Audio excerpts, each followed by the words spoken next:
We're off and running. We're back at it here on the San Francisco 49ers Report. Chase Senior hanging out here with you. The show is on the road this week, but the content and the coverage never stops. No matter where you are or how you're tuned in, thank you so much for making today's show a part of your day and supporting the program. So many great content options out there on YouTube pertaining to a lot of great content creators who cover the Niners. So anytime you decide to hang out here with me, I'm grateful and I appreciate that. Coming up here on the show, a major Niners playoff path and picture update after the Rams got upset on Monday Night Football, a new Adam Schefter report on Fred Warner, injury updates on George Kittle and Trent Williams as well. If you want me to do a Niners versus Seahawks preview either tonight or tomorrow morning, I want you to hit that thumbs up by kind of like the video. I want at least 1,000 likes here on the show. Can't wait to break that game down. I'm on the road visiting friends and family members, so my schedule's kind of up in the air. If I have an opportunity to do that preview tonight, I'll do that. If not, I'll bring it to you tomorrow. Despite a second half comeback, the Los Angeles Rams losing last night to the Atlanta Falcons on Monday Night Football. How about Atlanta? Where's this team been all year long? They have a lot of talent, especially on the offensive side of the football. And with Kirk Cousins playing quarterback, they've gone on this winning streak. They've looked more functional as an offense. Bijan Robinson was one of my favorite candidates to win Offensive Player of the Year, and he's been spectacular this year. He could take down Saquon Barkley's number for the most all-purpose yards at more than 2,000, which Saquon set last year. That was the highest mark in, I believe, 5 years. You have Kyle Pitts, who's played well with Kirk Cousins spinning him the rock. Drake London, an excellent wide receiver. Tyler Algier, really good backup running back. And Atlanta last night, you saw the explosiveness, but also the defense. Last year, they were dead last in the NFL in sacks, in sack percentage. And because of that, their secondary really struggled. This year, though, with Jeff Ulbrich, former Niner, who Kyle Shanahan wanted to hire instead of promoting Nick Sorensen, that defense has really turned it around. So last night, Atlanta goes up 21-0. Kirk Cousins to Bijan Robinson, receiving touchdown, 7-0. Jessie Bates had a pick six of Matthew Stafford, who had a rough night. Atlanta goes up 14-0. And then Bijan Robinson, the patience, the vision, the explosion, and then the pull-away speed. 93-yard touchdown. That put up Atlanta 21-0. Now, the Rams made a little bit of a comeback. Terrace Ferguson had a touchdown. They kicked the field goal, and then Jared Verse blocked a field goal and returned it for a touchdown to make it 21-17. And all of us are watching this saying, classic Atlanta. They're going to mess up this playoff picture in a big way and potentially negatively impact the Niners, which we'll get to here in just a moment. But then late in the game, Atlanta kicks one field goal and then another to make it 27-24 to go on top with only like 30 seconds left. And then that final drive for the Rams, things got dicey and interesting. Matthew Stafford missed a wide open wide receiver, which would have been a walk-in touchdown. Hit Puka Nacua on what looked to be an unbelievable catch, but Puka wasn't able to maintain control of the football. And then he kind of underthrew or at least gave a shot to Tutu Atwell downfield. And I know that Joe Buck and the officiating expert on ESPN were saying that was a PI. In real time, there was hand fighting. I'm glad they let that play go. But either way, Rams fall 27-24 in a really good game that came down to the wire. And yesterday I had said, no quarterback in the NFL right now is playing better than Brock Purdy. 5 touchdowns each of the last 2 games. So 10 combined in the last 3 ball games for Purdy. 13 tutties. Some people tried to say, Chase, you're forgetting about Matthew Stafford. 3 picks last night. Probably lost that MVP award. And right now, he's not playing better than Brock Purdy. And let me just say this about the rival Rams, right? Is the idea of the Rams scarier than the actual team? The Rams this season lost as 8.5-point favorites at home against the Niners, lost as 10-point favorites on the road against Carolina, lost as 7-point favorites on the road against Atlanta, lost a 26-7 second half lead on the road against the Eagles, and then a couple of Thursdays ago, lost a 30-14 fourth quarter lead on the road against Seattle. You think of Sean McVay, Matthew Stafford, Kyron Williams, Puka Nacua, Devontae Adams, Terrace Ferguson, good offensive line, good defense, led by Jared Verse. They're a really talented team. Analytically, one of the more sound teams in the NFL. I know they've beaten some really good teams this year, but they've also lost games as massive favorites, and they've lost huge leads as well. They can be gotten, and their secondary also isn't that good either. As far as some Niners playoff scenarios, with the Rams losing, it really shakes things up in a dramatic fashion. Gotta love the NFL. Going into Week 18, so much at play here. If the Niners win in Week 18 at home against Seattle, Saturday night, 8 p.m. Eastern, 5 p.m. Pacific, watch party coming up on the Niners Report. Niners get the number 1 seed, win the NFC West, they get home field advantage. The Seahawks then would drop to the 5 seed because they won the most recent game against the Rams, and the Rams would be the 6 seed. If the Seahawks win and the Rams win against Arizona, meaning the Niners lose in Week 18 to Seattle, and the Rams beat the Cardinals, Niners become the 6 seed. If the Seahawks win and the Rams lose against Arizona, and they're a joke of a franchise right now, Jonathan Gannon might be fired despite all those injuries, the Niners then would become the 5 seed. There was a lot of confusion about this last night because the Niners and Rams have split the season series. The Niners right now, though, have a 4-2 NFC West record. The Rams have a 3-2.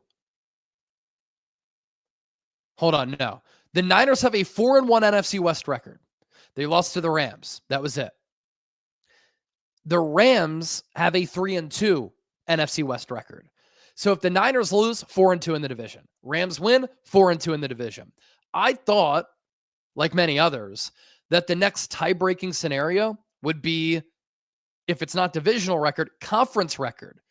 The Niners this year are 9-2, I think, in the conference. The Rams only have 6 wins, but it comes down to the record against common opponents, and the Rams have a better record against common opponents than the Niners do, which is why, even though the Rams lost last night, if the Niners lose and Rams win against Arizona, the Rams become the 5 seed, Niners become the 6 seed. And so looking ahead to the playoffs, let's say the Niners get the 1 seed, right? They await an opponent to see who they play in the divisional round at Levi's Stadium, the site of Super Bowl 60. If the Niners get the 5 seed, they play the NFC South winner, either the Panthers, who they beat 20-9, covered the spread, won by 11 despite 3 Brock Purdy first half turnovers, or they play the Bucs, who have legitimately been bad for the last 2 months. They are on an epic late season collapse. They just lost to the Miami Dolphins and Quinn Ewers. They're playing awful football right now. And so the Niners would play either Carolina or Tampa Bay. This is a nutty playoff scenario. Even if the Bucs beat the Panthers on Saturday, this is the game that is before the Niners-Seahawks game, but the Falcons, who won last night, also win in Week 18, even if the Panthers lose, because Carolina swept Atlanta, the Panthers would get into the playoffs. Now, I like the Niners' chances going up against Carolina. No playoff experience, not a very good team. I love the Niners' chances of beating Tampa Bay. It would be a good weather game. The Niners lost to Tampa Bay earlier this year, but that's when Fred Warner's ankle snapped in half. You had to deal with the emotional toll of that. Mac Jones played in that game, played okay, not great, threw a couple of picks. And that was when the Bucs were like really good, when Baker Mayfield was in the MVP conversation. It's no longer the case. Niners are rolling. Buccaneers are falling apart. And the Panthers are a team that, as Reggie the Rhodesian Ridgeback walks away, you probably saw him or heard him. The Panthers are a team that the Niners should be able to handle. I just don't frankly think that they're very good. Now, if the Niners get the 6 seed, they could play the Eagles or they could play the Bears, either in Philadelphia or on the road against Chicago or in Chicago. If the Eagles win against the Commanders in Week 18 and the Bears lose to the Lions in Week 18, the Eagles get the 2 seed. Very simple. If the Eagles win and the Bears win because the Bears beat the Eagles on Black Friday. The Bears have the tiebreaker. The Bears would be the 2 seed, meaning the 3-6 matchup could be Eagles 3 seed, Niners 6 seed. Or if the Eagles win, Bears lose, it would be a rematch of the game that we just saw on Sunday night where the Niners won 42-38. Frenetic offensive display of brilliance between Kyle Shanahan and Ben Johnson. And that game would be a rematch of the Sunday night game between San Francisco and Chicago, but in Chicago. And it would be really bad weather if that were to happen because it'd be freezing cold in Chicago. So you'd worry about how this Niners offense could play in that game, but it would help out your defense, which has been struggling. And Akash put out a great tweet on Twitter. Got to give him a shout out.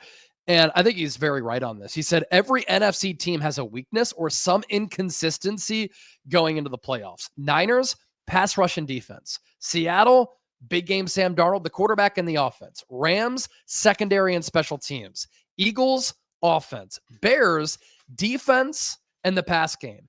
And that's what adds such intrigue to the postseason in the NFC. But then you look at the other side of the bracket in the AFC, there's not a great team. And the field there is completely wide open as well. Can't wait for it. It's going to be epic. It's going to be a blast. And that's why I've said, like, the Niners, why not San Francisco? They can contend for a Super Bowl. If their defense is a little bit better with how the offense is playing right now, absolutely peaking and straight up humming. All right, let's get to our sponsor, Prize Picks. Today's San Francisco 49ers report brought to you by Prize Picks, the #1 daily fantasy sports app in the game. Join the millions of users and sign up today. It's the holiday season, best time of year for sports, bowl games, basketball matchups, playoff pushes. It's all happening at once. And while you and I are out here making decisions every day, what gifts to buy, what to eat, what should we do on New Year's Eve, New Year's Day, what games should I watch, some big college games coming up, there is one place where it feels good to be right. That place is Prize Picks. New feature alert. Prize Picks now has early payouts. If your lineup gets off to a hot start, you may now have the option to cash out of those winnings before the game even finishes. Is your fantasy season already over? Look, your team might be cooked at this point, right? But with Prize Picks, you don't have to wait until next year's draft. Prize Picks lets you play fantasy football every week. Pick your favorite players and win when they hit their projections every week. No draft required. And on Prize Picks, how you play is up to you. If you want flexibility, choose Flex Play, where you can get paid even if one of your picks misses. And if you want the biggest payouts, go for the power play. No matter your play, Prize Picks is a great way to put your takes to the test. I know you all know ball, but show me and turn your takes into cash with Prize Picks. Download the Prize Picks app today. Use the code CLNS and get $50 in lineups after you play your first $5 lineup. That's code CLNS to get $50 in lineups after you play your first $5 lineup. Prize Picks, it's good to be right. All right, injury updates on George Kittle, Fred Warner, and Trent Williams. ESPN's Adam Schefter was on the Pat McAfee show, provided a couple of injury expectations here. He said Kittle is going to push to come back next week against Seattle. Never tested it out last week at all. They weren't going to play him on Sunday night. He was out. He'll have a chance to be back against Seattle on Saturday night. Trent Williams went out of the game, did not come back. Older veteran player, Schefter said, tough on a hamstring. I think if you're the Niners, you probably want to see if you can get that by, give him 2 weeks off and bring him back if possible. Again, we'll see how the hamstring is feeling this week, see if he has any chance, see if it'll be tough to come back on a short week with a hamstring injury that prevented him from playing. And then he added, here's a great part for the Niners. They give him veteran rest days during the season. So the other left tackle that they brought in last week, Austin Pleasants, who played pretty well, game ball to him, he's kind of used to that. He's not Trent Williams. Nobody is. But at least he had gotten some reps during the season because they were giving him those rest days during the practice week when Trent Williams was sitting out. So that's kind of a blessing in disguise. And I thought Austin Pleasants played pretty well. I mean, Purdy threw for over 300 yards. He had 5 combined touchdowns. The Niners on the ground were absolutely cooking against that Bears defense as well. And so Austin Pleasants, can you do what you did against Chicago? The thing is, it would have to be up against a much better defense in Seattle, which I think they have a top 5, top 10 unit in the NFL. As for Schefter on Fred Warner, he's been talking about this on his podcast for the past week. Schefter said, John Lynch said that he's got a shot. My understanding, Schefter added, is that it's quote unquote a long shot that'll play this year, but it's a great thing for him to continue to work for, strive for. I would never put anything past that guy. He is as impressive as they come. If anybody can make it back, that guy certainly can. Everybody would love to see it. Again, the person I spoke to told me a long shot. We'll see if they can make it. They'd have to advance in the postseason. He'd have to continue to make great progress. It reminds me a little bit of Aiden Hutchinson last year in Detroit. Same type of situation where there was a lot of that conversation about it. Ultimately, it did not happen. It wouldn't have been great, or it would have been great if it did. I kind of feel like that's where we'll be here, but with Fred Warner, anything is possible. And look, obviously it's a long shot. We've known this the entire time. Detroit lost in the divisional round. They got that first round bye. So they couldn't advance to the NFC Championship game or the Super Bowl to make an Aiden Hutchinson return possible after he snapped this leg against the Cowboys. So he's not going to come back, Fred Warner, for the wild card round or the divisional round. Could he give you some snaps in the NFC Championship game or in the Super Bowl? At the very least, he would give this team a huge emotional boost. All right, this has been the 49ers Report. If you want that Niners Seahawks preview, hit that thumbs up icon, like the video. Even though I'm on the road all week, still giving you fantastic coverage, and I will see you all soon right here on the show.